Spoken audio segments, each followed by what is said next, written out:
2018.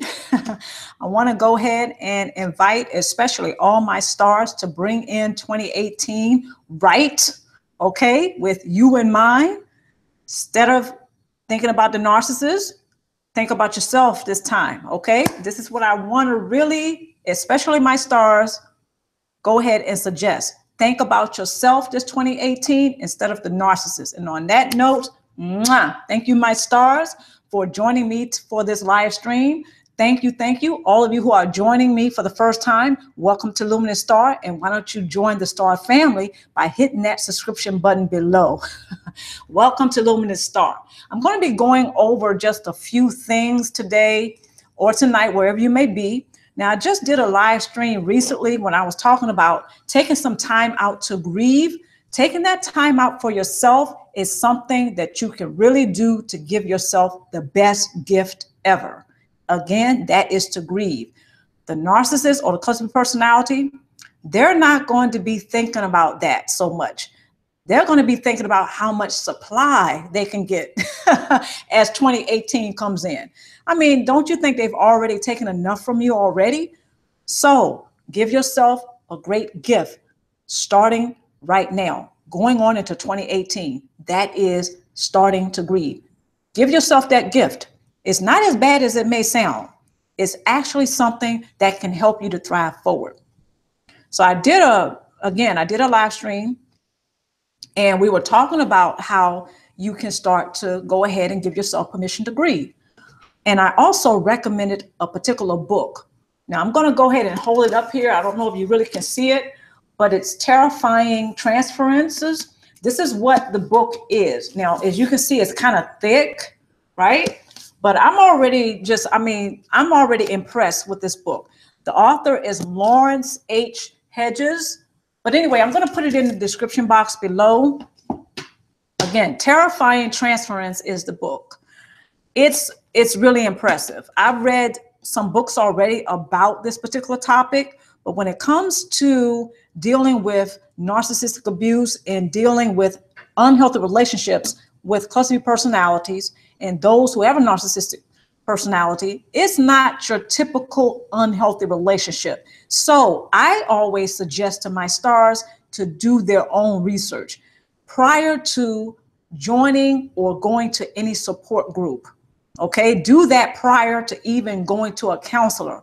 I'm not going to sit here and say that, you don't go to a counselor at all. I just think it's best to go ahead and get as much research in as possible when you're talking about going no contact, or when you're currently in the relationship with the narcissist, but you're contemplating either going low contact or no contact.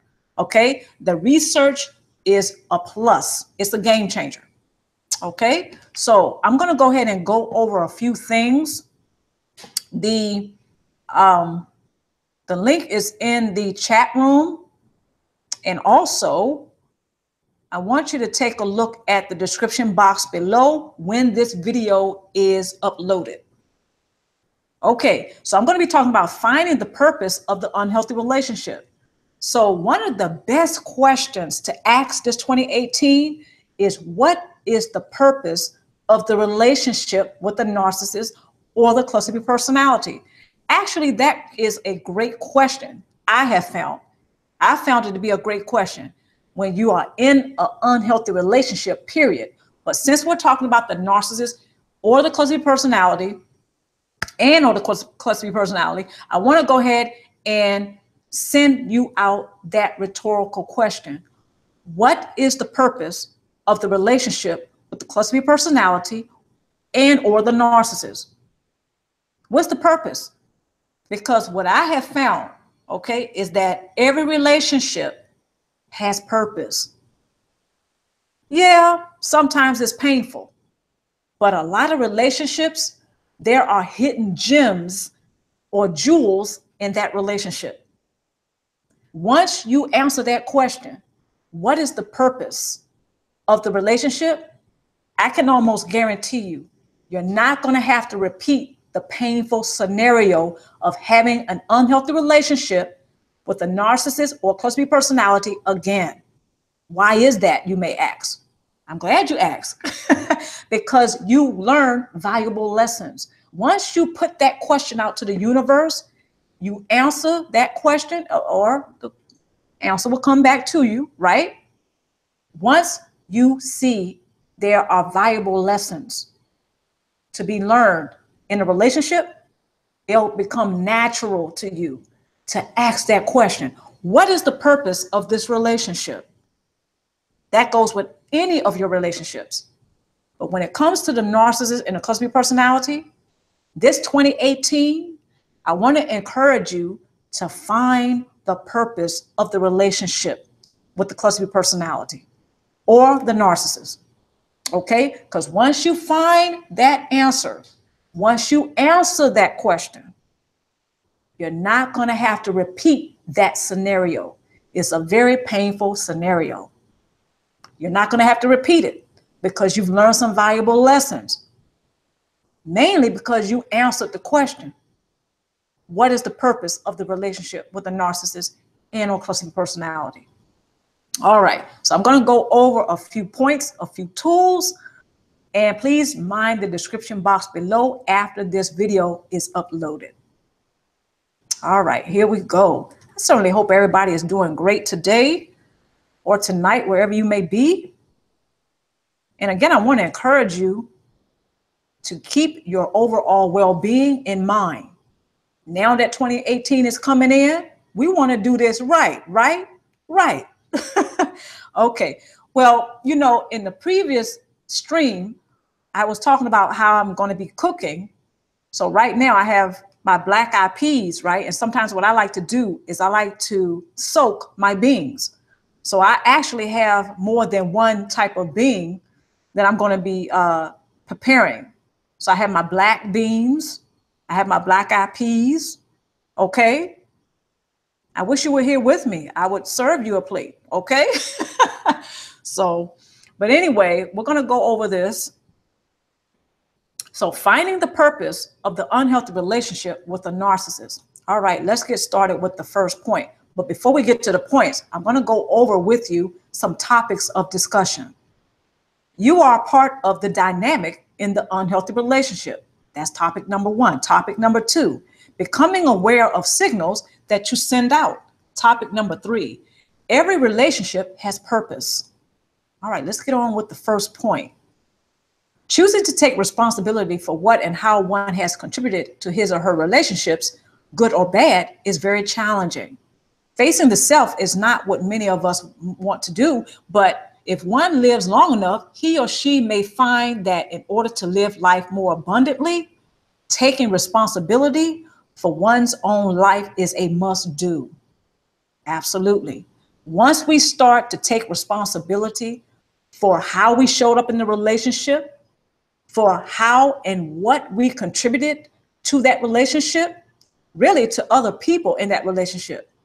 Once we start taking responsibility for that, that is one excellent way to snatch, okay, back your personal power from the narcissist and or cluster B personality. You're maintaining your personal power. Not only that, you're keeping yourself grounded. So the narcissist and cluster B personality, they cannot extract from your energy field. Why is that? Because you're taking responsibility for yourself. You're taking responsibility for your own emotions, for your own thoughts, okay? For your own energy. You're maintaining your own energy. You're maintaining your own thoughts. You're critically thinking. You're just not in your feelings. You're not very egotistical, unlike the narcissist, right? You are being responsible.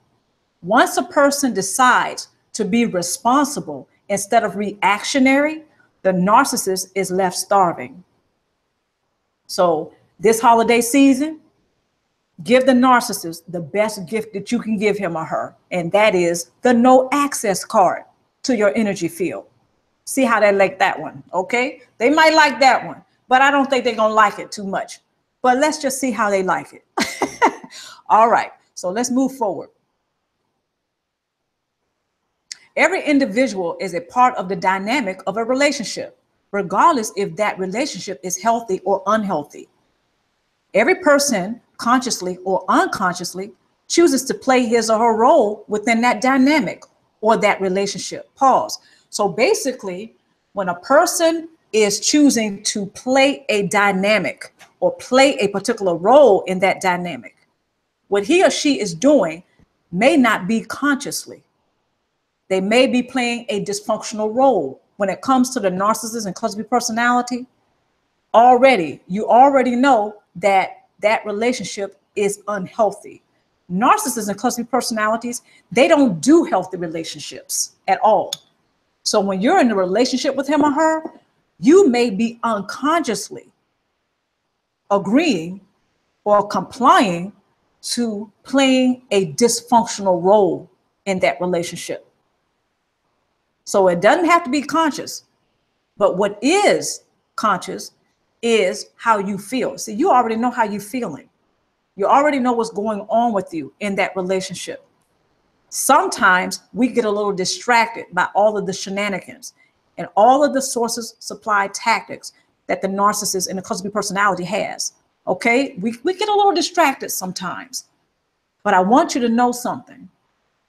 When you are in an unhealthy relationship with the narcissist, you don't have to necessarily lose your entire identity.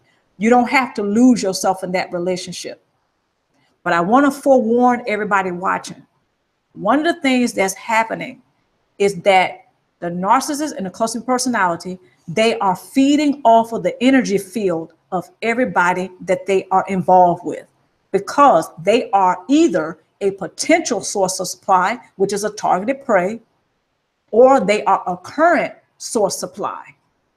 See, the typical narcissist or cluster B personality, what they're going to do is make sure they remain loyal to their own false self-image. The false self-image must rule the end of his or her day. The narcissist and the cluster B personality, they're like a drug addict. They have to supply the false self-image in order to keep that beast alive and relevant. They're going to do that at your expense. So you have to look at the narcissist and the cluster B personality like a drug addict, and also one who's obsessed with keeping the false self-image alive. The false self-image is the one that runs the show. So when the narcissist and the cluster B personality, when they get ready to reach into their trick bag of abracadabras, you better believe that he or she, they're going to make sure at the end of the magic show, the false self-image, that beast is satisfied. Okay? And they're going to do it at everybody else's expense. All right. So every individual is a part of the dynamic of the relationship.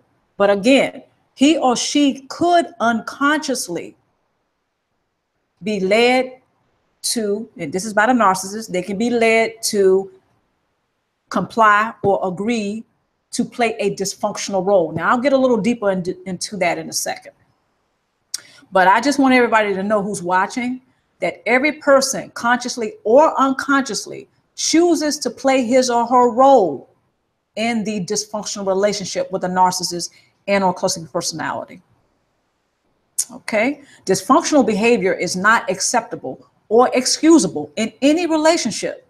Every relationship consists of people who either have knowledge of how to have healthy relationships or not. Pause. So yeah, every person, either they're going to know how to have a healthy relationship or they're not going to know. There isn't a gray area. Either they're going to have the knowledge or they're not. Now, this doesn't mean those who don't have the knowledge cannot learn.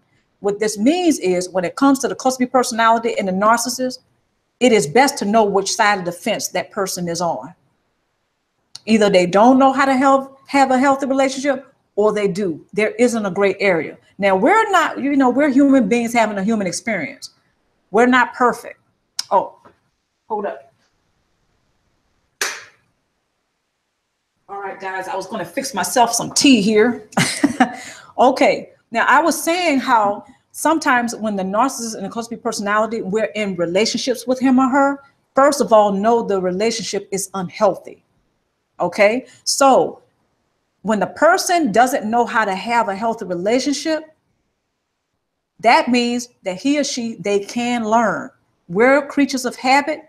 We're creatures who are human beings. Okay. Some people might say, well, I don't like to think of myself as a creature, but anyway, bear with me. Every person who has a relationship with a cluster B personality and a narcissist, again, they're going to be on one side of the fence or the other. They're a person who's a human being having a human experience. They're not perfect, right? Either the side of the fence that they're going to be on is either they're going to know how to have a healthy relationship, or they're going to be on the other side of the fence. They don't know how to have a healthy relationship. Now, this means that the narcissist is determining if he or she can feed off of that person's energy field or not. So when the narcissist can influence the person to play a dysfunctional role, when they can influence that person to play a dysfunctional role, the narcissist knows right there, okay, I can get supply from this person because I can feed off their energy field because they're complying to this unhealthy relationship. So boom, I already know which one this person is. The narcissist may look at somebody else and say, okay, that person is a question mark because they are practicing personal boundaries. I can't feed off of the energy field of somebody who practices personal boundaries. That's another way of looking at how when a person chooses to respond instead of being reactionary. Okay? When a person is reactionary, the narcissist can feed off of the energy field of a person who is reactionary. Reactionary means they're acting out. Responsive means that they are responsible. They're taking responsibility for their own. The narcissist is left starving when a person chooses to be responsive rather than reactionary. But when it comes to a person who is being manipulated by the narcissist to play a dysfunctional role, now the stakes are higher. Now I'll get into that. Okay, let's move on. Unfortunately, children who are not taught how to defend themselves against people who have a predatory nature, such as a narcissist, cluster B personality, and those who may be bullies, are groomed to behave codependently. These children will grow into adults who send out signals which suggest that he or she has a weak defense, therefore are primed for source supply. Pause. So a person who has a weak defense is a person that the narcissist has deemed prime for source supply.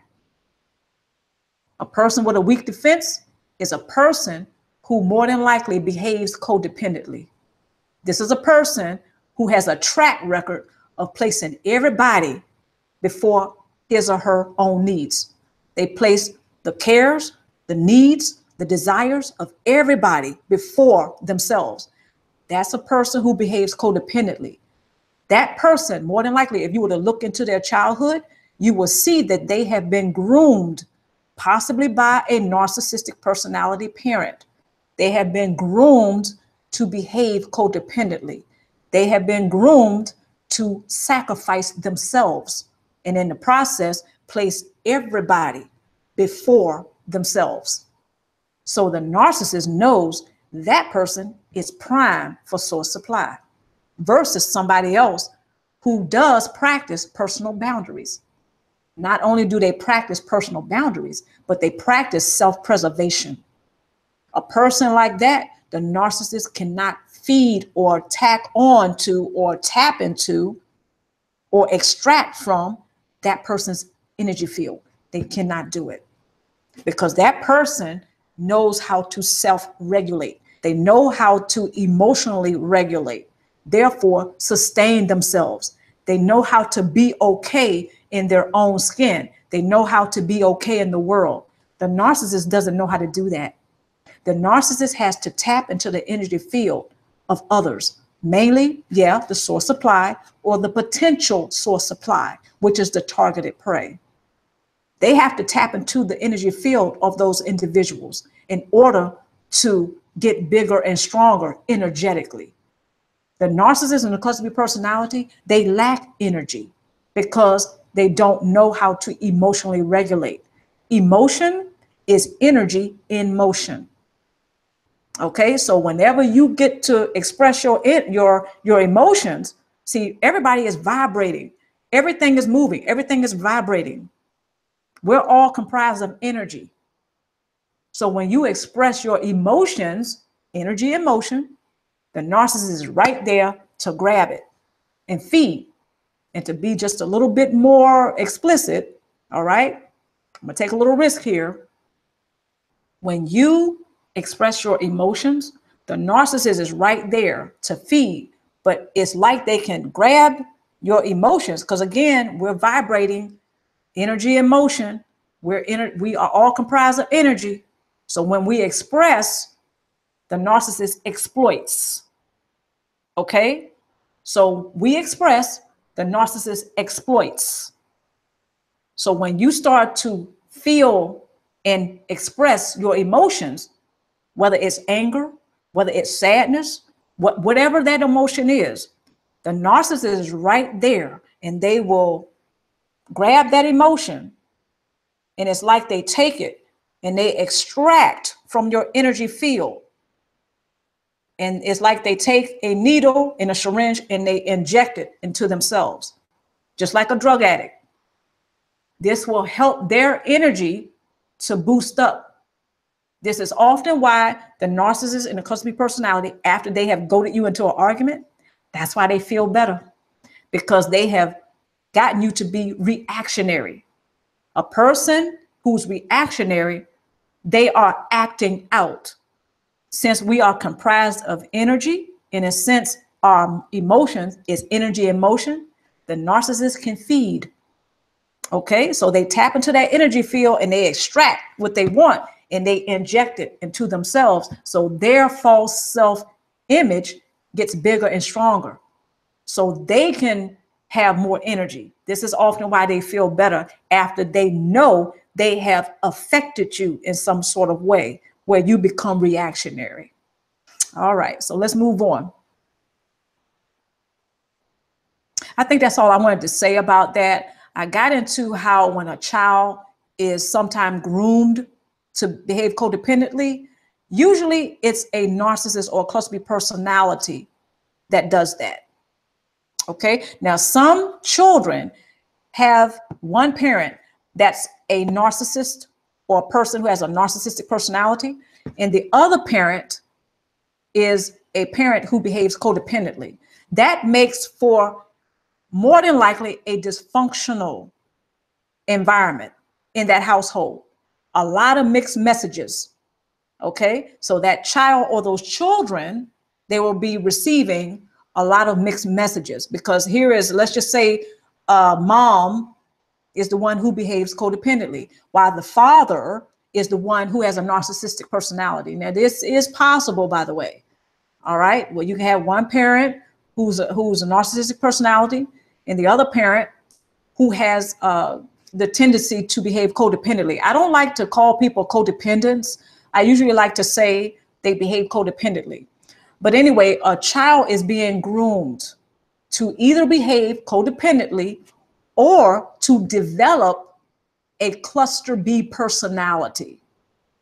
Okay, so if they behave codependently, that child may develop a cluster C personality or a cluster A personality. They're not necessarily going to have a cluster B personality.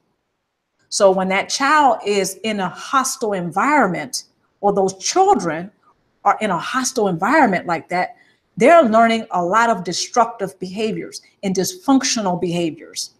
So by the time they become adolescents or adults, you're already going to start to see the signs. Either they're going to have a narcissistic personality or a cluster B personality, or they're going to have a cluster C personality or a cluster A personality.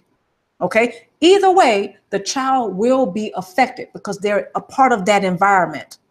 This does not mean they're doomed for the rest of their lives, because the subconscious mind is something that that person can begin to tap into. The subconscious mind is there, and it's a fascinating and wonderful thing. It serves a purpose. But what a lot of us don't realize is that when it comes to the subconscious mind, there's a particular programming that's being played out. The subconscious mind is where our inner child lives. Our inner child runs the show. Okay? This is often why we choose a particular person to become romantically involved with. It's the subconscious mind. It's the programming in the subconscious mind. And I want to invite everybody to go ahead and research the subconscious mind. This is exactly why we choose what we choose. This is the reasoning behind that. It's in the subconscious mind. And we're not aware of it because it's submerged in the consciousness, subconscious. So we're not very aware of it. This is often why we choose a particular job or a career. This is often why we choose a particular person to become sexually involved with or romantically involved with. Or this is why we choose a particular person to befriend or hang out with or whatever. The subconscious mind, the programming in the subconscious mind has everything to do with that. So when a child is in an environment as he or she is growing up, where one parent behaves codependently and the other parent may have a narcissistic a narcissistic personality, that child or those children, they're being subjected. Okay, they're being subject because they're supposed to be, the parents are responsible for them. They're responsible for their well-being. But anyway, those children are either being groomed to behave codependently, or they are being groomed to develop a cluster B personality. And that means that they may turn into the golden children. The golden children are the ones that just, they go out into the world, they gain financially, materially, and it's all about the show. It's all about, the one-upmanship. Okay? They fit into that dysfunctional family setting very well, unlike the child who was groomed to behave codependently. The child who was groomed to behave codependently, first of all, more than likely has been chosen to be the scapegoat. So that child has been chosen to be the scapegoat is the child who the other family members may deem to be a problem, okay? Because they don't fit in very well with the rest of the family, okay? So that child who has been groomed to behave codependently, they tend to, pardon me, they tend to self-sacrifice. They've already been sacrificed in their families. So they just pick up where the cluster B personality parent has left off.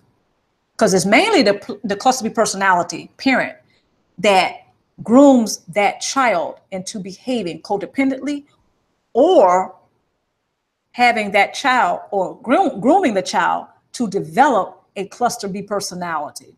It's usually the cluster B personality parent that's behind that. Okay, so the codependent parent or the parent who behaves codependently, they are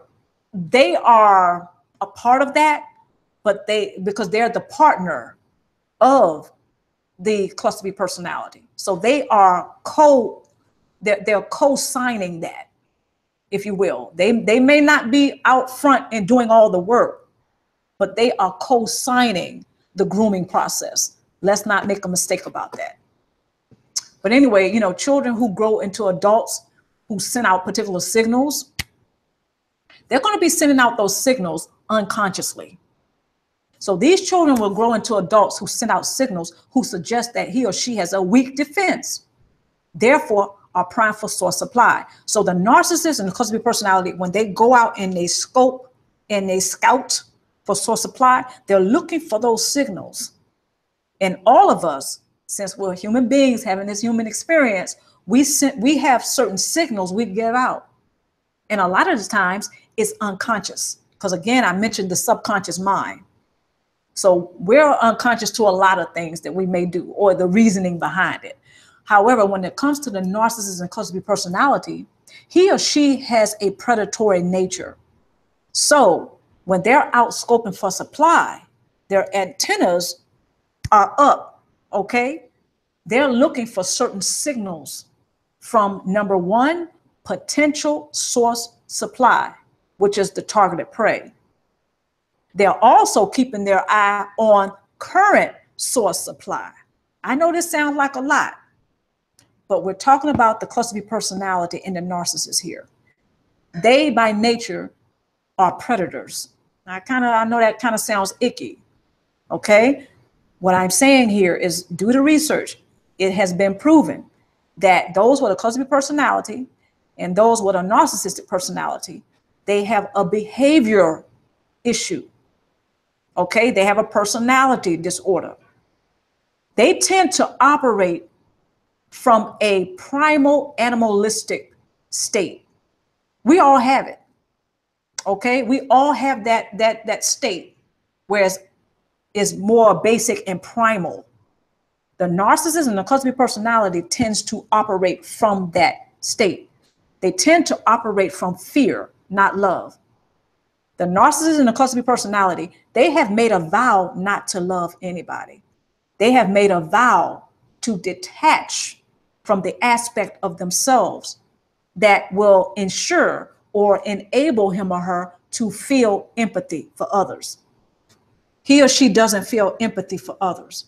That's because they have made a conscious decision to detach from that part of themselves. This does not mean that he or she cannot feel or have any sympathy, because sympathy and empathy are two different things. They're not the same. Somebody who empathizes with you is a person who can resonate with you. The cluster B personality or the narcissist, they don't have that type of wiring or programming. Okay. They don't resonate with you. Therefore, they don't relate to you. First of all, because they don't want to. Okay. What is really going on here, since that part of themselves has been shut down or detached. Okay. The narcissist and cluster B personality, they're not going to empathize with you. They may sympathize with you, but they're not going to empathize. Empathy means you resonate with the person who may be hurting. In other words, you can relate to him or her because maybe you have had similar experiences.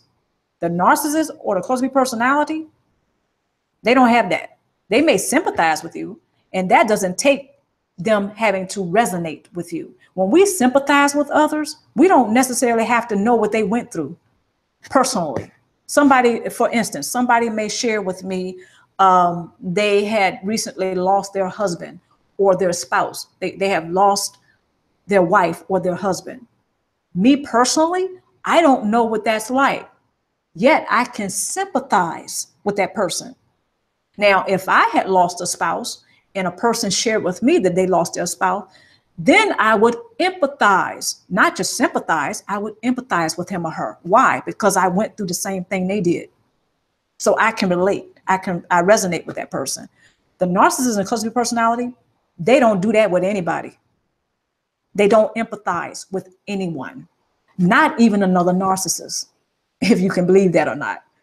They don't empathize with another narcissist. If anything, they will be in competition with another narcissist for a particular source supply. Now that's another video. Actually, I did a video on that. The narcissist, you get two narcissists around each other and they may be competing for the same source supply. Okay. So they will doggone near kill each other, figuratively speaking, to try to get that source supply. And what's also interesting is that those two narcissists, they might come together and conspire with one another to extract source supply from a particular person or one particular source supply or one particular targeted prey. Kind of disgusting, but the narcissist will do this. As long as they get most of the supply, they will get into cahoots with the other narcissists to get the source supply. But as long as they get more of it. All right, let's move on. So unconsciously, we do tend to send out signals to the narcissist that we are primed for source supply. But there's a way to make sure you don't do that anymore, and we'll go over that. Next point, the subconscious mind will seek out scenarios to match what he or she is familiar with in the guise of people, places, and things. Unhealthy relationships will unconsciously repeat until or unless he or she realizes their behavioral pattern. Pause. So the behavioral patterns that a person can have can be quite dysfunctional. And usually this is unconsciously done or played out. Okay, so first of all, they're not going to know what kind of signals they're sending out. They're unconscious to it. But when you factor in the dysfunctional behavior patterns, well, that kind of raises the stakes even higher in an unhealthy relationship with a narcissist, because they're going to be looking to feed off of the energy field of that person, whether they're unconscious to what they do or not. Okay, so the subconscious mind, the subconscious mind will seek out scenarios that are familiar. First of all, we're creatures of habit. We human beings, we're creatures of habit. Even if something is very unhealthy for us, we will subconsciously, okay, seek out what's familiar. Again, this is where the subconscious mind comes in. Even if what's familiar to us is very painful, even traumatic, we're going to seek those things out in life via or through the guise of people, places, and things. Is that person familiar?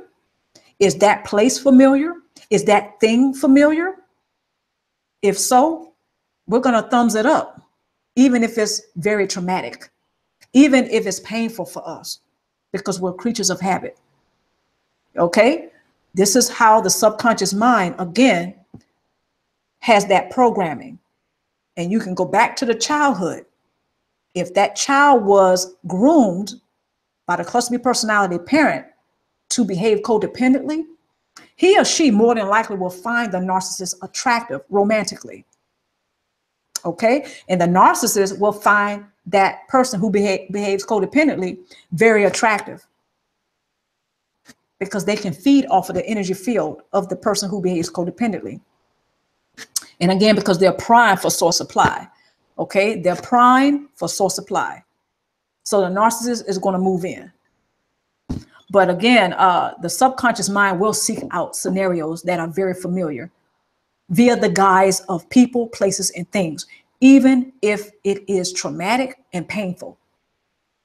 So this is something to keep in mind. This also explains why the signals that we send out that narcissists are particularly looking for, because again, it's a subconscious mind and the programming is being played out. So a person who has a weak defense, they're going to send out a signal that suggests to the narcissist that they are primed for source supply. Okay, let's move forward. Unhealthy relationships will unconsciously repeat until or unless he or she realizes. So yes, that behavioral pattern, which can be very dysfunctional or toxic, is going to continue to repeat until that person wakes up and becomes aware that he or she is behaving a certain way. Now, that's not easy. That's not easy to do, but it can be done. Men and women are doing this every day. They're waking up. We live in that kind of world now. Okay? People are waking up more and more, and they are finding out that they have a particular behavioral pattern. This wasn't easy for me to do, but I managed to do that with trial and error. I'm not going to even sit up here and sugarcoat it. With trial and error, I paid attention to certain behavior patterns that I had, and I saw how it was getting me into trouble. And I saw some of the mistakes that I was making. So I couldn't look around and blame anybody else.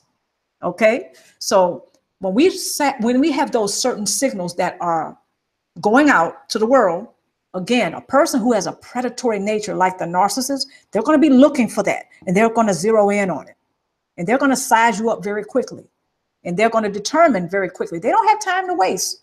They have other source supply to get to. Okay?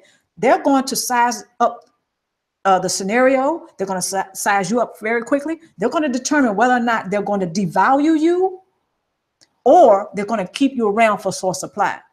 You might be thinking, well, neither one is good. Well, that's just the point. No, it's not good for you, but it's good for the narcissist. They're looking to supply their false self-image, pardon me. So they don't care anything about if this is how it's going to affect the targeted prey or the source supply. They're not caring about that. Only thing they care about is, can I get this supply? Okay, can I get this supply, and how can I get it? So again, when a person realizes certain behavior patterns, they're already ahead of the game, because the cluster B personality and the narcissist, once again, they cannot feed off of the energy field of anyone who is practicing personal boundaries. A person who's practicing personal boundaries naturally is also practicing emotional discipline. And they are also practicing not only the emotional, so you have three here. You have three things going on: emotional discipline, and they're also practicing personal boundaries, but they're also practicing self-preservation. You tell me, where can the narcissist fit in that? Where can the cluster B personality get in on that? They can't, because this person knows themselves pretty well, because they're practicing self-preservation. They're also practicing emotional discipline, and they're practicing personal boundaries. That's not a weak defense by no means. Okay, so this will also pretty much ensure that you will not repeat the scenario of investing in unhealthy relationships with narcissists and cluster B personalities. Let's move forward. Hope everybody's doing well. We're getting closer to 2018, right? Oh my goodness. This is great. All right, next point. The first step is to take full responsibility for his or her choices to repeatedly invest in unhealthy relationships. Your parents or guardian may have been responsible for beginning the dysfunction, but you can choose to interrupt the dysfunctional pattern. Pause. So yeah, you may have been dealt some cards that suck in the beginning, but you don't have to finish the game. Okay, like that. You don't have to finish the game like that. You may have started out a particular way. All right, you got some bumps and bruises, but you don't have to finish like that. All right, you can finish boss. Okay, like they say, you can do it boss like. You don't have to, you're not doomed. Now the parents and the cluster B personality, they may have set, I'll put it another way, they may have set certain things in motion because you were a child, you were a baby. Okay, they were supposed to take care of you. They may have put certain things into motion, but you're not doomed and stuck with that all your existence. That's another way to put it. Okay, you can reclaim your life. You can reclaim your personal power. But again, the first step is to take full responsibility for your part in the relationship. This does not include when you were a child, because when you were a child, somebody else was supposed to be taking care of you. Somebody else was responsible for you. So I'm not talking about that. I'm talking about, when you became a little older and then you started investing in relationships that may not have been very healthy for you. So when we start to take responsibility for how we showed up in those relationships, that is a lot of personal power right there. Okay, it really is. And the narcissist can't work with that. The narcissist often likes to remind people of a very painful and traumatic past. Ever wonder why they keep you focused on your mistakes in the past? Ever wonder why they want you to continue to look at your childhood? Your childhood was traumatic. A lot of us had a traumatic childhood. When it comes to the narcissist, for some reason, they really like to make sure that their sexual or romantic partners or their spouses stay focused on their childhood trauma that goes unresolved. Do the research. You don't have to take my word for it. The information is out there. Narcissists tend to select the romantic or sexual partners or marriage partners to have them pinpoint and focus on their childhood traumas. That's because the narcissist can continue to tap into the energy field of that person. When that person is feeling sadness, anger, disappointment, all kinds of emotions. Then they graduate and they move into a state of depression. They move into a state of anxiety. Then the narcissist is going to have a feast. The narcissist is going to have a field day, because that person, they're focused on a painful childhood trauma that is unresolved. It continues to be unresolved. So when a person is focusing on that, all kinds of emotions are going to be felt. All types of thoughts are going to go on in the head or the mind or their consciousness. And the narcissist is going to be right there to feed and extract off of all of that. So he or she doesn't have to focus on their own unresolved issues, because the narcissist and the cluster personality, they also have unresolved issues, but they don't want to focus on that. They don't want to deal with that. Remember, they have detached from that part of themselves that will probably be more humane, or a person would determine to be more humane, such as feeling love for others, such as feeling empathy for others. The narcissist has dished that out. So they're emotionally, they're not regulating. And not only that, emotionally, they're quite immature. So their growth process is seriously impaired or retarded. Okay, so they have chosen that. So when you think about being in a relationship with a person like that, that's why there's always tension in the relationship. Just picture a house that's on fire. Okay, you're on one side of the house with the water hose. Okay, and you're trying to put that fire out. You're on one side of that burning house. The narcissist is on the other side of that burning house. They're pouring fuel in that fire. So you're going 100 to try to put the fire out. The narcissist is going 100 to make sure the fire remains. And that is part of the theme of the unhealthy relationship with the narcissist. So here's you, here's the narcissist, and you're going head to head 100. So no matter where you move, the relationship remains full of tension and nothing gets resolved. And you continue to focus on your own trauma or unresolved pain. And the narcissist continues to feed off of the energy field. Okay, so I know that sounds pretty dire and it sounds, grim, but I would like to keep it 100 on this channel. I'm just letting you know this is often why nothing gets resolved in the relationship with the narcissist.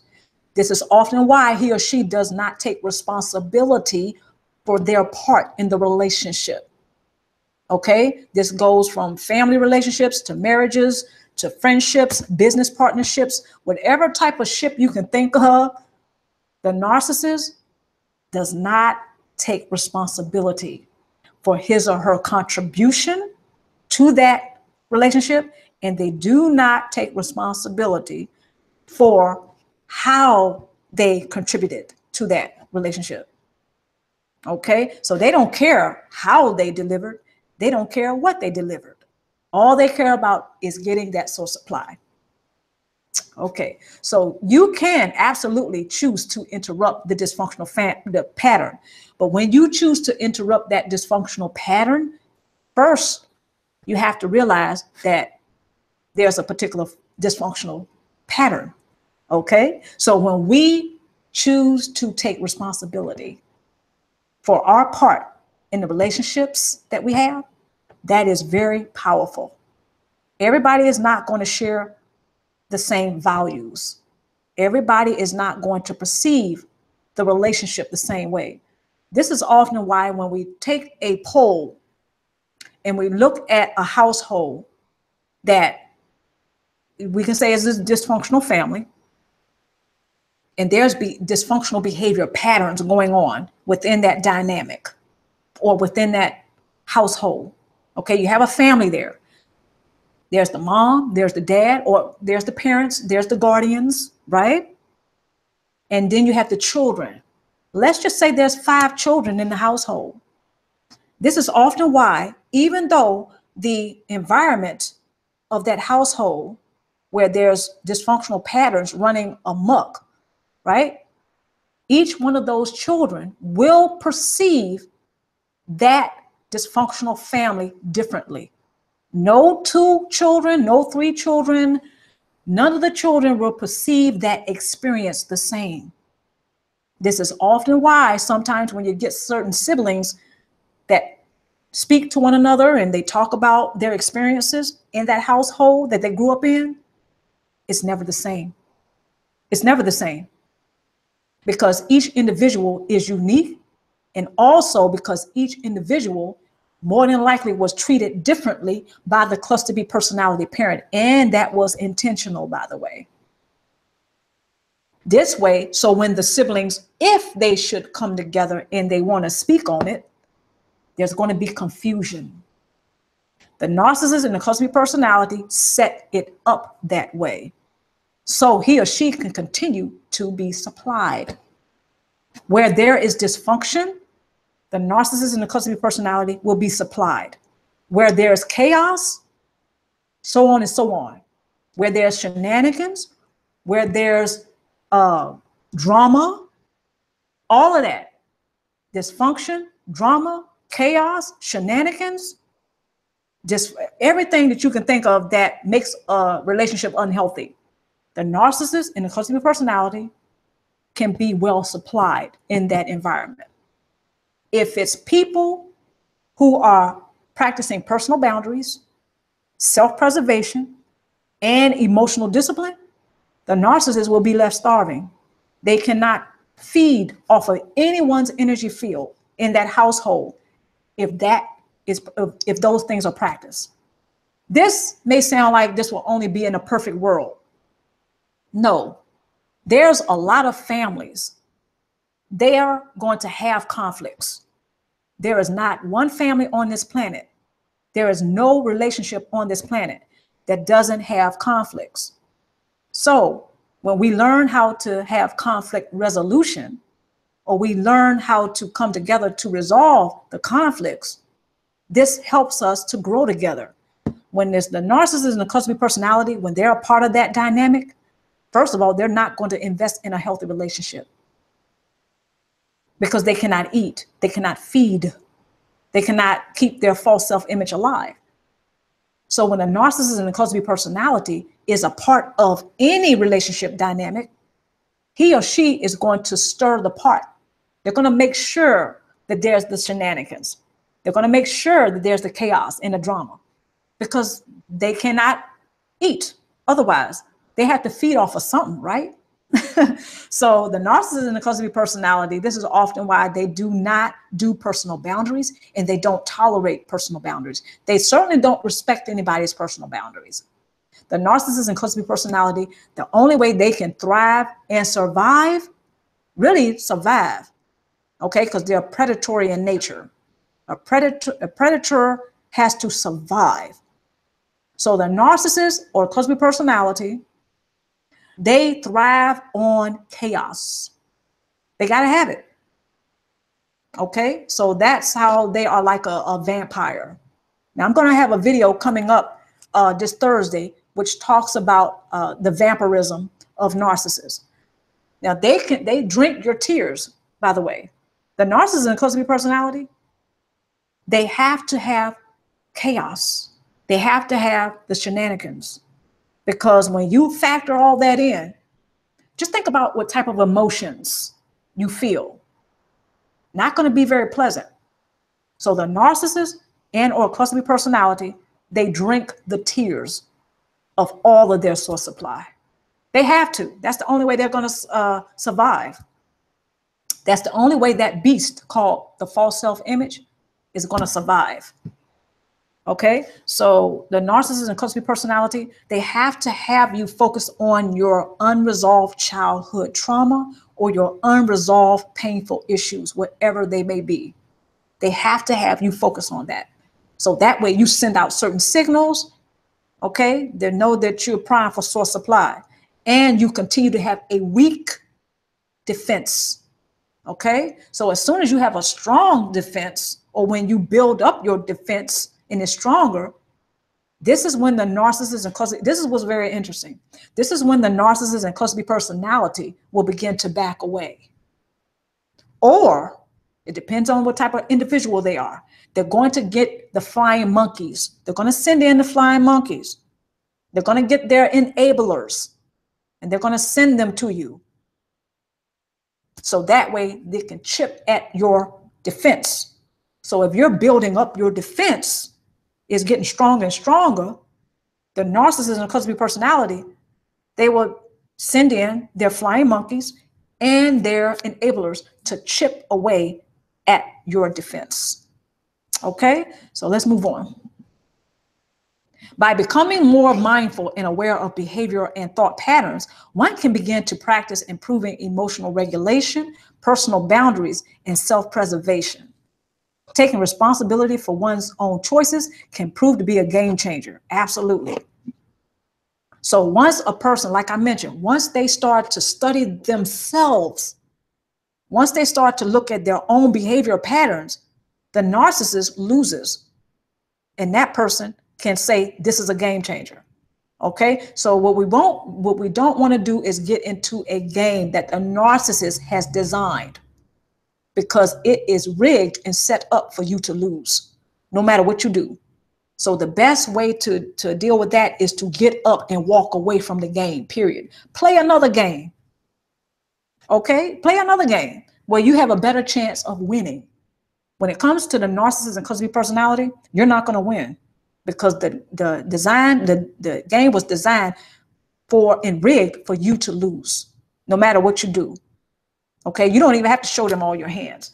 They pretty much already know what's in your hand, because you're sending out the signals that you have a weak defense. Okay, so by becoming more mindful and aware of your behavior patterns, your thought patterns, yeah, you can begin to practice improving emotional regulation and personal boundaries and self-preservation. Now, I want to zero in on the emotional regulation. I did a few videos about self-regulatory processing, and what that is when you can emotionally regulate, but basically you can self-regulate. This is another way of saying that you can calm yourself down instead of becoming reactionary, whereas the narcissist is going to be right there to feed. When the narcissist is right there to feed off of your energy field because you are reactionary, again, he or she knows that they can continue to get supply from you until or unless you see your behavior patterns and you start to change and you start to wake up and you start to do things differently. Okay, so the emotional regulation, again, is very key, because narcissists and custody personality, pardon me. Woo. Woohoo. All right.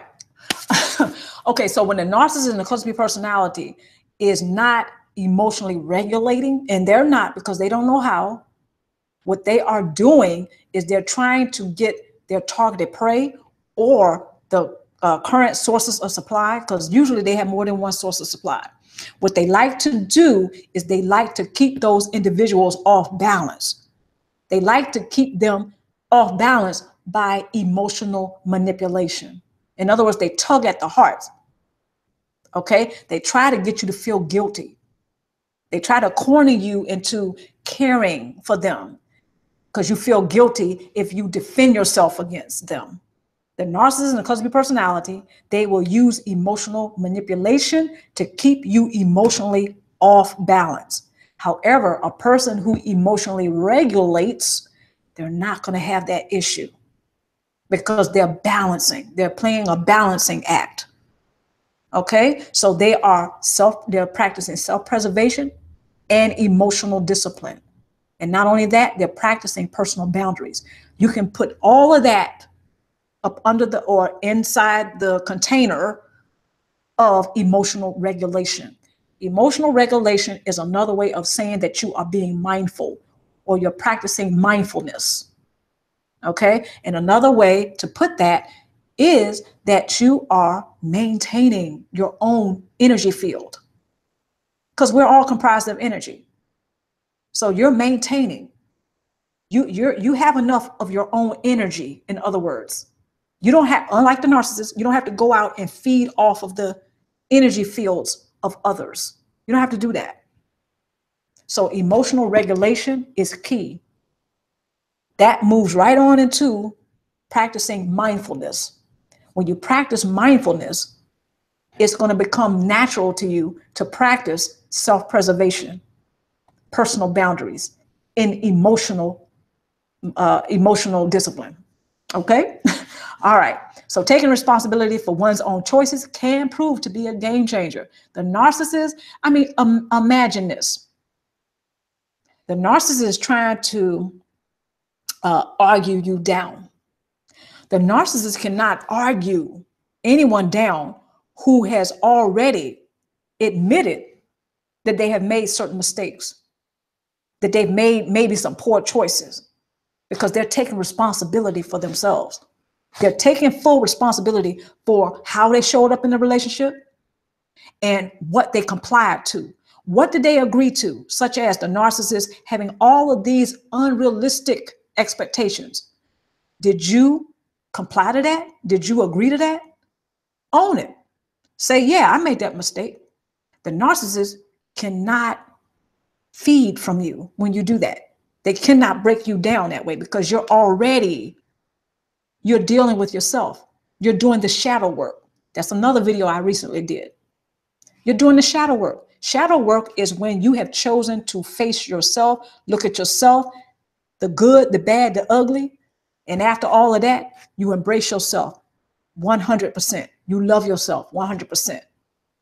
So the shadow work is when you are willing to look at yourself, the good, the bad, and the ugly. The narcissist can't do nothing with that. What they gonna do? Right? They cannot do anything about that. You have a strong defense. A person who has a weak defense in sending out signals that indicate that they're primed for source supply is the opposite of that. They don't know themselves. They have an identity crisis. Okay? They have a poor self-image. Whatever the narcissist says goes. Whatever the cluster personality says goes. He or she doesn't have a strong sense of themselves. So that's a person that the narcissist can continue to feed off of. They're not doing the shadow work at all. The shadow work is not easy to do, but usually it's a game changer. On that note, let's move on. Taking some time out to grieve will place many things into clear perspective, such as finding the purpose of the unhealthy relationship with the narcissist, how you tend to do relationships, and who you are. Narcissists do not invest in healthy relationships because that would entail personal boundaries and responsibility of every participant. Embrace your capacity to be responsible. So absolutely celebrate your capacity. Celebrate your capacity to be responsible. But not only that, there's other things about you that are awesome. So this 2018, start to really turn up. Just really turn that up. Celebrate that. Okay? Because the narcissist, they're not going to care anything about who you are, what you've gone through. They don't anyway. Narcissists, they are not able to get to know you because they have shut that part of themselves down. They're not interested in connecting to you or anyone, and they're not open to you knowing them. This is often why even amongst family members who may have a cluster B personality or a narcissistic personality, when it comes to family members who may not have that particular personality, right? This is why there's a clash. Not saying, you don't love them and care. Of course, you still love and care for them. Of course. This is often why there's a lot of friction. There's a lot of tension because they are not interested in connecting with certain family members who are not cluster B personality or who are not narcissists. But the cluster B personality, even with another cluster B personality, they're not interested in a real deep connection anyway. Okay, so that part of themselves has been, they've detached from that. So narcissists do not invest in healthy relationships that will entail personal boundaries. Again, the narcissist and cluster B personality, they don't take responsibility for themselves. So once a person is showing themselves to practice personal boundary, the narcissist already knows, no, stop. I can't feed from that person. because they have a strong defense.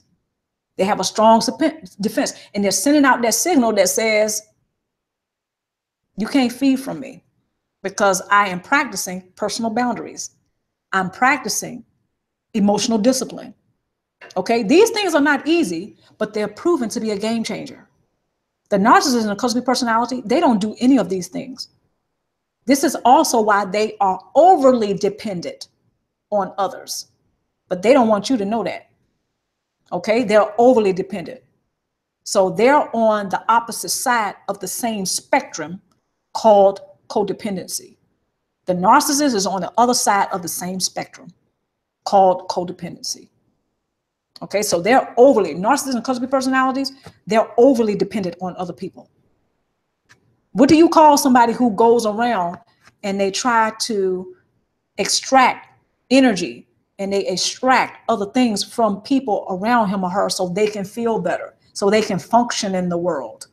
Think about it. That's overly being dependent upon other people. But the narcissist and cosmic personality, they don't want you to know that. Okay, let's move forward. Embrace your capacity to be responsible, caring, and strong, unlike the narcissist. Check on my, okay. Every relationship has purpose. Therefore, valuable lessons are to be learned in order to continue to thrive forward. Absolutely. In order to continue to thrive forward, okay, you have to be, a person has to learn how to take responsibility for their own. Just basically. I mean, that's the best way I can put that. This is one way a person can learn some very valuable lessons in life when they're in a relationship with other people, when they take responsibility for their own. In other words, you know, when they start, just imagine you're getting ready to start a relationship. So how you show up in that relationship, you take responsibility for that. Any baggage that you may have, you may be working on it. You're taking responsibility for that. That's powerful. So when you move into a relationship and when you start a relationship, okay, that's the best. That's one of the best ways to thrive forward is when you take responsibility for your own. You make your well-being a priority. I don't know why I can't say that particular word. Just kind of tongue-tied, prioritize, or anyway, a priority. Okay, so when you do that, when you make your overall well-being a priority in your life, the narcissist can't touch that. If anything, they'll be trying to get away from you. They'll be looking for someone else for a source of supply, and that's probably what you want. Okay, so every relationship does have purpose. So remember what I was saying earlier, once you answer that question, what's the purpose of the relationship? It's a game changer. It really is a game changer. Okay, once you answer that question, and I've done this, by the way, not because I'm perfect, not because I'm a saint, because I'm neither. That's another video. Anyway, when you do that, right, the narcissist they cannot penetrate your strong defense and the signals you send out. They can't change the signals. You know, you're a person who is comprised of energy. You operate off a particular vibration, a particular vibrational frequency. Okay, either you have chosen to operate from a higher vibrational frequency or a lower vibrational frequency. We all have these choices from second to second. Okay, we all have that. But when you take responsibility for how you show up in a relationship, what you have chosen to contribute and how you contribute it, that's powerful. I mean, really, to me, that's very powerful because the narcissist cannot, what can they really do with that, right? So that's just my take on it. All right, so I want to encourage, especially my stars, to embrace your capacity to be responsible, caring, nurturing, all those things that make you awesome. I want to encourage you to embrace that because the narcissist will at every turn attempt to tear you down. And we don't want that coming into 2018, right? Right. Okay, so let's move on. Now I'm going to go over a few tools with you. Tool number one, Clarify your intentions, whereas it pertains to your relationships. Your intentions ensure what and who will manifest in your life. Pause. So yes, tool number one, clarify your intentions. This is something that, I mean, I've made this mistake many times. I didn't clarify my intentions. Example, when you are contemplating getting romantically or sexually involved with someone, what are your intentions? Okay, other than the obvious, right? But what are your intentions? Is it to have a family? What kind of characteristics does this person have? Are they financially literate? So you might want to get next to that person. You know, I don't want to make it sound like you're an opportunist or I would be an opportunist. But what are your intentions with getting next to that person? Is it just to have some great sex? Okay, own it. You making your intentions clear, because this is what's going to manifest in your life.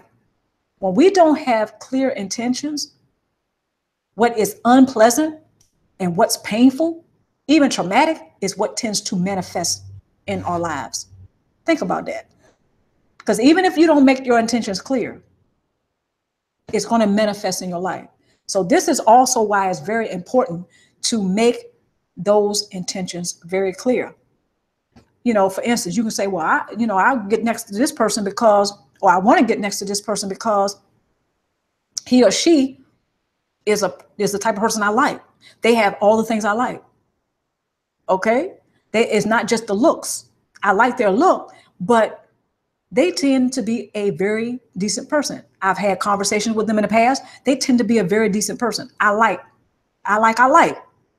So I want to get to know this person more. So that's my intention, is to get to know this person more, is to grow with this person, possibly have a family with this person, possibly. Okay. So it could be another situation. This person is very business savvy. They're financially literate.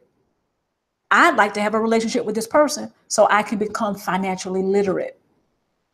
I know that sounds like, you're using a person. No, stick with me here.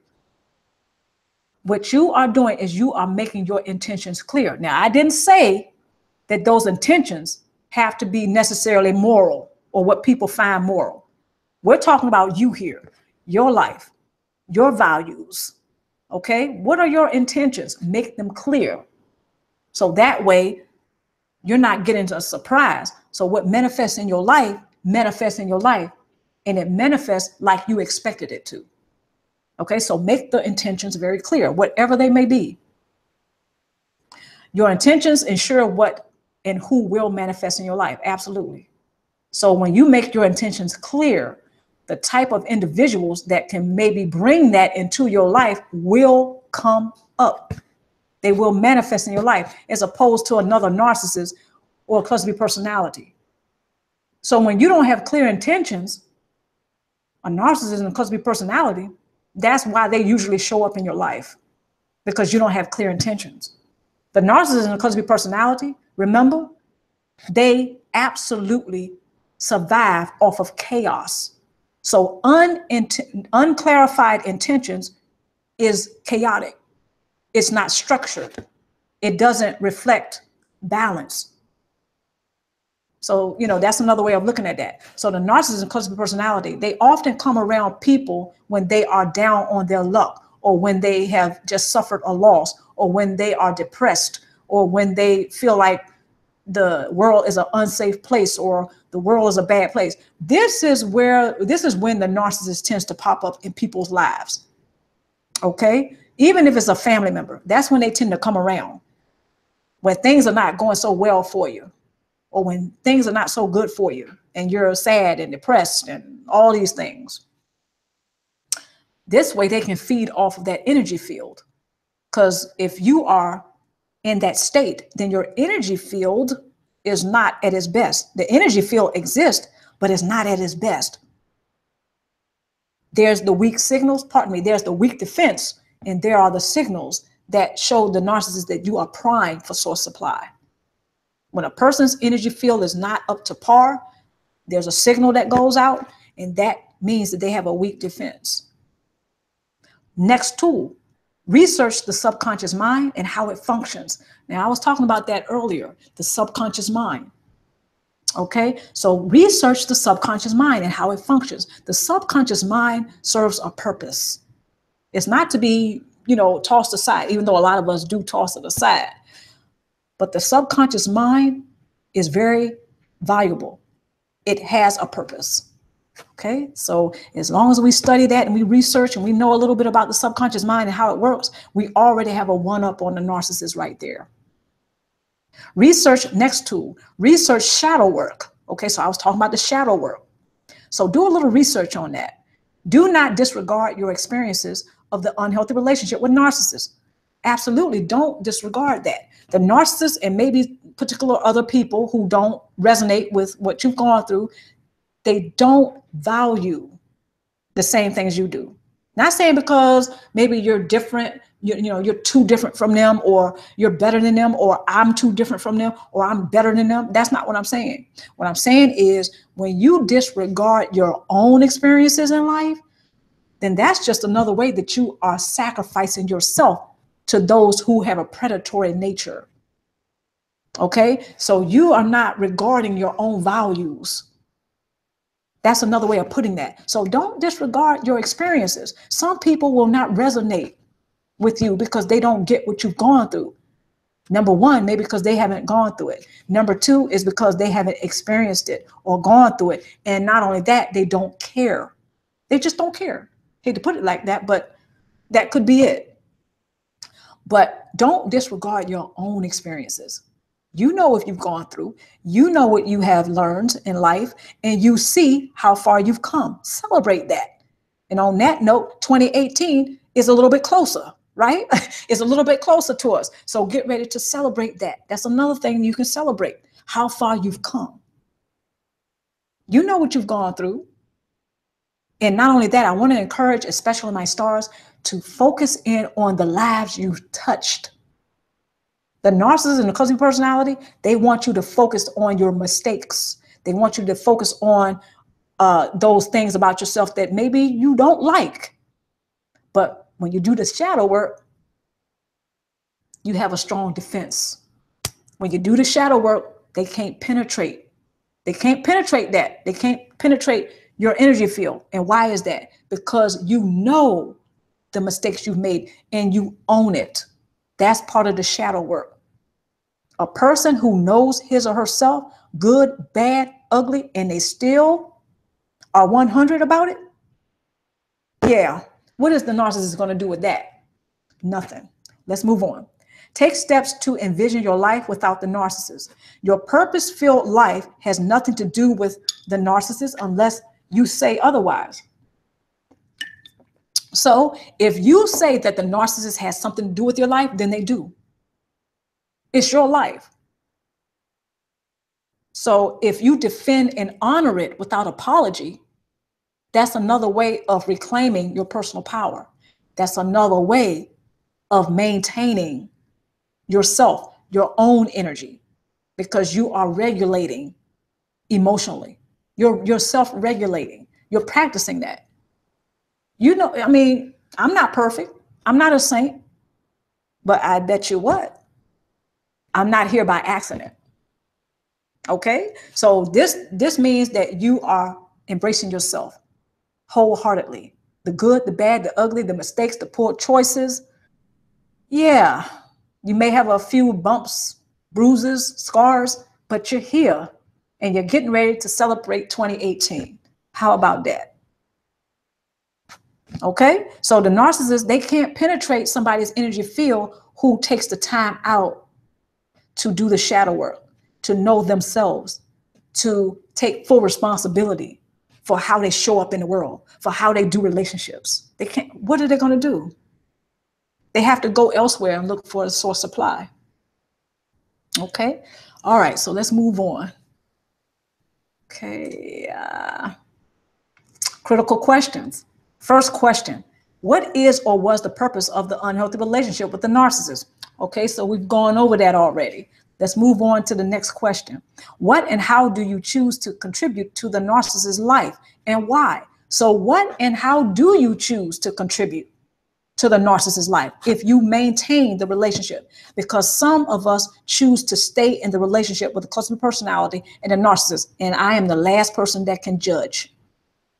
Okay, so if you have decided to do that, again, my heart goes out to you and I send you my very best. Okay, so I'm rooting for you. What and how do you choose to contribute to the narcissist's life? So you're in the relationship with him or her. Okay, so there are certain things that you have accepted. So how and what do you choose to contribute? Do you choose to contribute sex, money, time, your mind, or your consciousness? Do you choose to contribute that to the narcissist's life? If so, why? Okay, I'm not judging here. I'm challenging you a little bit. I've been through this. I put myself to this test, and there's a couple of other people that, I'm not going to give their names out, but they know who they are. They have challenged me to do this as well. Game changer. Okay, absolute game changer. So what and how do you choose to contribute to the narcissist's life, and why? So if you choose to contribute to his or her life, okay, in a particular way, how do you do it? Do you do it sadly, or with anger, or with malice, or vindictiveness? That's the how part. How do you contribute to the narcissist's life? The energy behind it. That's very important to face that. And the reason why it's very important is so the narcissist cannot play that against you, because they will. Okay, so how, we got that part. What do you choose to contribute? Is it money? Is it sex? Is it material things? Or what is it? Very important to know that. So the narcissist cannot use it against you. This goes right into you doing the shadow work. This goes right into you practicing self-preservation. This goes right into you practicing personal boundaries. This goes right into you practicing emotional discipline. Because you know the what and you know the how. And you got it locked, stopped, and solid. So the narcissist cannot penetrate. They can't, because you have a strong defense. You're sending out signals that may have him or her pausing, and they may have a question mark, like, I don't know about that one. But that's what you want, I hope. Okay? So even if you choose to stay in the relationship, that's still better than them knowing that they can tap into your energy field and absolutely feed off of your energy field. Okay, so you answer that question. Which one is better to you? I'm going with the first one. I think I mentioned that where they don't know they could. The second one, they can't tap into your energy field. Okay, I'm going with that one. All right. So why? So either way it goes, why? Just know the why. Okay, so for instance, you can say, well, I choose to stay in this relationship with the narcissist and contribute the how and the what, right? You got that. And this is why. Because, for example, because I don't think that I can have relationships with anyone else. You're being honest. That's your why. Another why could be, well, I don't think that, and I don't feel that I'm good enough to have a relationship with anyone who would possibly love me. I don't think I'm worth that. You see how that goes right into you doing your shadow work? You see how that goes right into you practicing self-preservation, because you're being honest with yourself. You're helping yourself to thrive forward. You're helping yourself to begin the healing process, because just coping is not healing. Because if you're just coping, you're not thriving forward. Okay? So what and how you choose to contribute to the narcissist's life and why is a game changer. Okay? Third question. Do you have a support base? If so, what and whom does it consist of? If not, why not? Okay, so do you have a support base? And if so, what and whom does it consist of? Because I did that in the previous live stream when I was talking about the support base. You want to make sure that your support base consists of people that resonate with you and they get what you have gone through.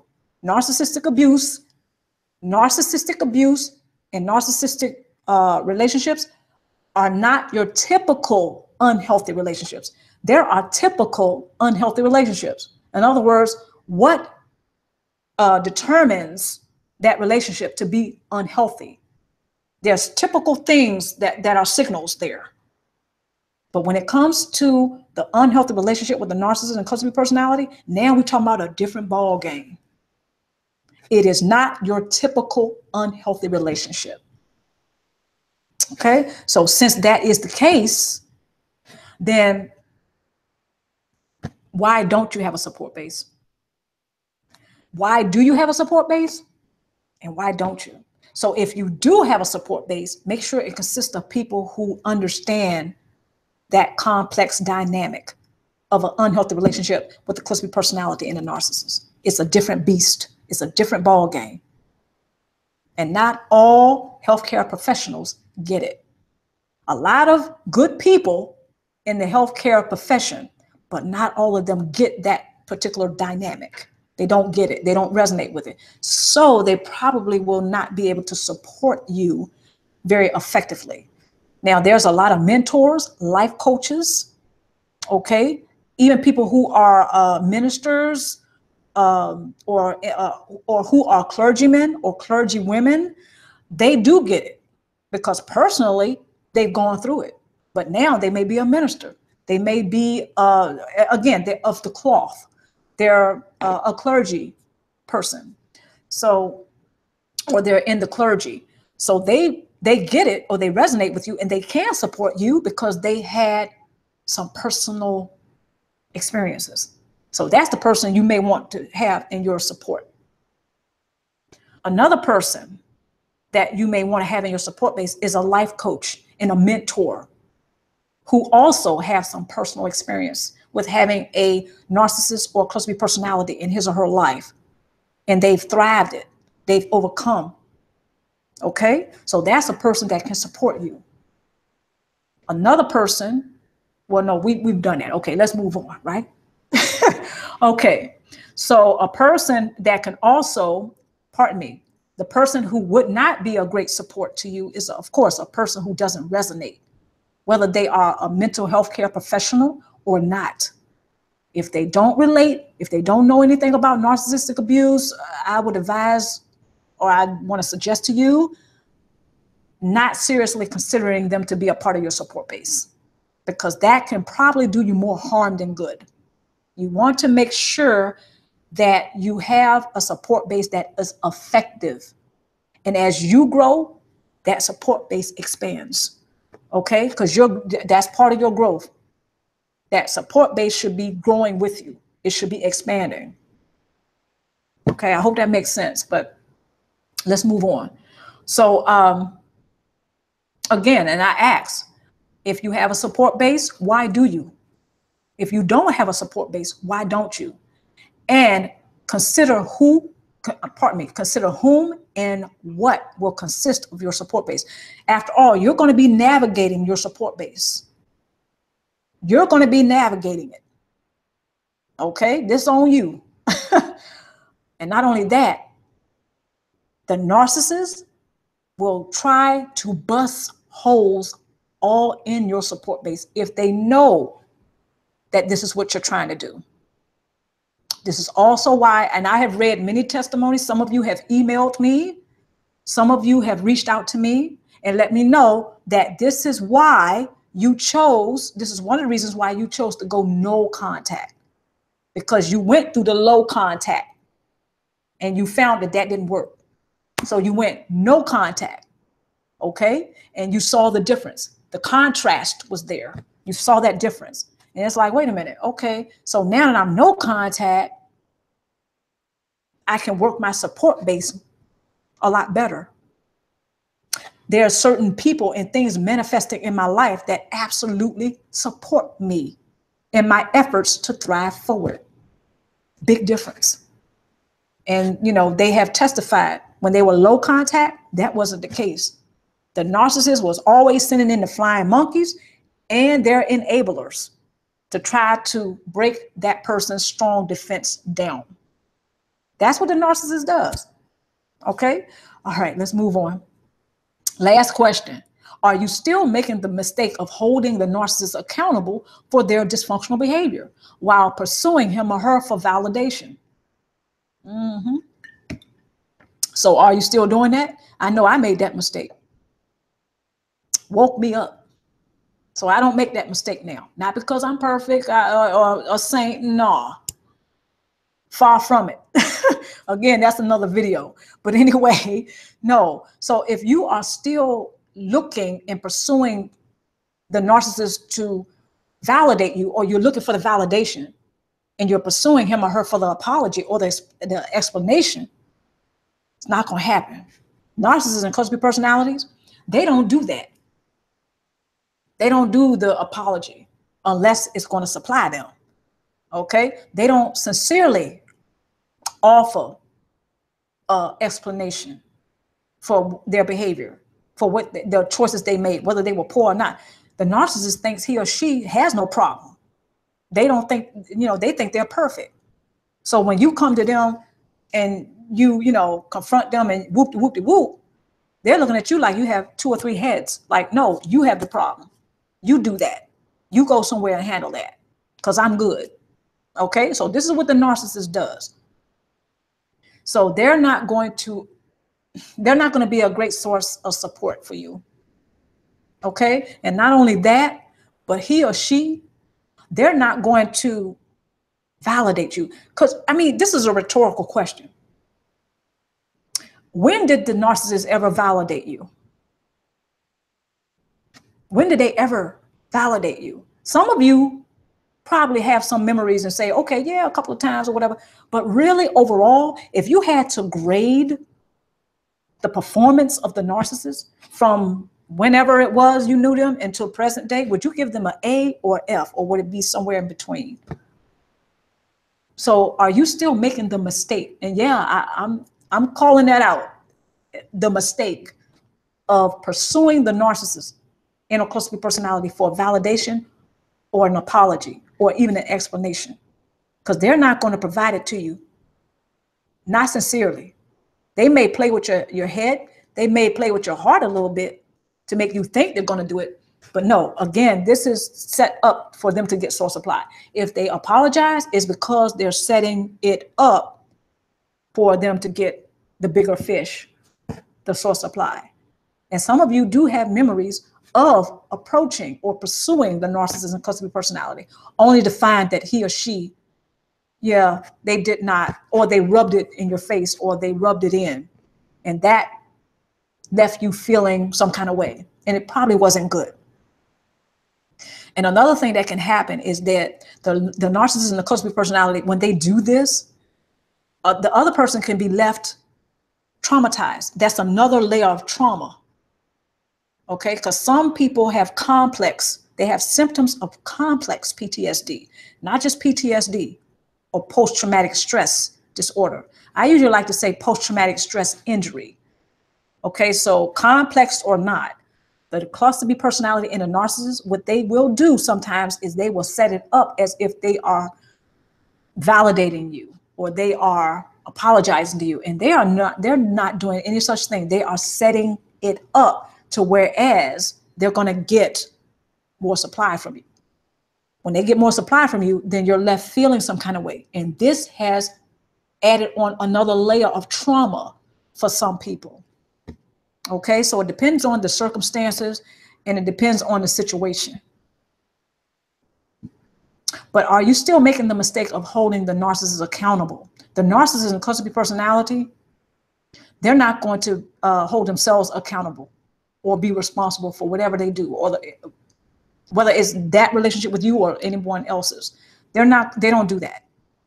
Okay, so when the narcissist and cosmic personality is held accountable, this does not mean you're saying that you excuse what they have done, okay, in your life. That's not to say that. And this is not to belittle any of your experiences. What I'm simply saying here is when we make the mistake of expecting the narcissist to behave a certain way, when they don't have it in their DNA to do so, then we are making a mistake. To attempt to hold the narcissist accountable is a mistake because he or she does not do that. It's not in their programming.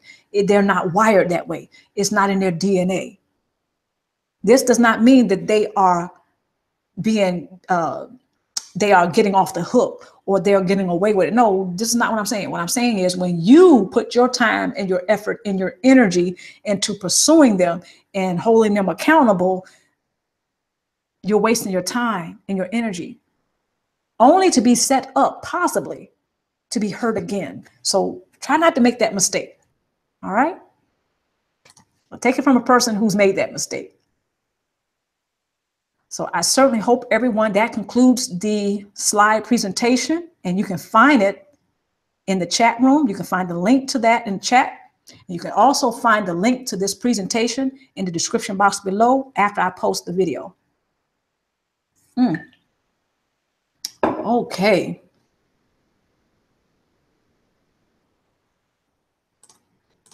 And so I want you guys and gals to know that 2018, I really foresee that as being a great year. Not saying that last year wasn't a great year, but I really feel good about 2018. And the other thing that is going on right now that I didn't mention is that we're right in the middle of a Mercury retrograde. I think I said that right, retrograde. But we're right in the middle of a Mercury retrograde. And that doesn't end until about January 10th, I think.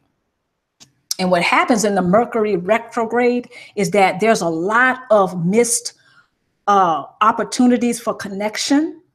So I mention this because if some of you are in relationships right now with a cluster B personality or the narcissist, this can really seem like a crazy time for you. Okay, because the narcissist and cluster B personality, one of the things that they are notorious for is causing chaos and shenanigans and all of their tactics for source supply, right? So the Mercury retrograde is one of the most excellent times to take time out for yourself. Take time out for yourself, breathe, recuperate, okay? And really look at what's going to be good for you, not the narcissist, because the narcissist can care less, okay? So the narcissist is not going to really be there for you. All right, so I'm going to go ahead and conclude this live stream. And the last live stream that I did today, I did say I was going to get better with the live stream. So I wanted to go ahead and come back because I knew I wasn't going to be able to come back a little bit later on tonight. So when 2018 comes in, I want you all to know that I am with you. I'm celebrating it with you. I wish all of you guys and gals, my stars especially, a great 2018. Mwah. All right. Okay. So on that note, I just want to say hello to everybody in the chat room. Okay. Hi, Tara. How you doing? Tara, I haven't seen you in a while. I hope everything is going great with you. I know you got married. So I hope everything is going great for you. Okay, one who knows their path. Welcome to Luminousz Ztar. Happy 2018 to you. Twin Flame, happy 2018 to you. Thank you for joining me for this live stream. Hey, Rebel, how you doing, Rebel? Haven't seen you in a while. I'm glad you're joining us today. Happy 2018 to you.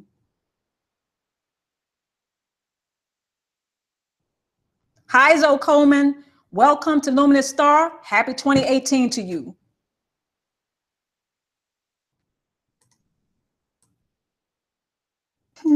Okay, on that note, doesn't look like anybody has any questions.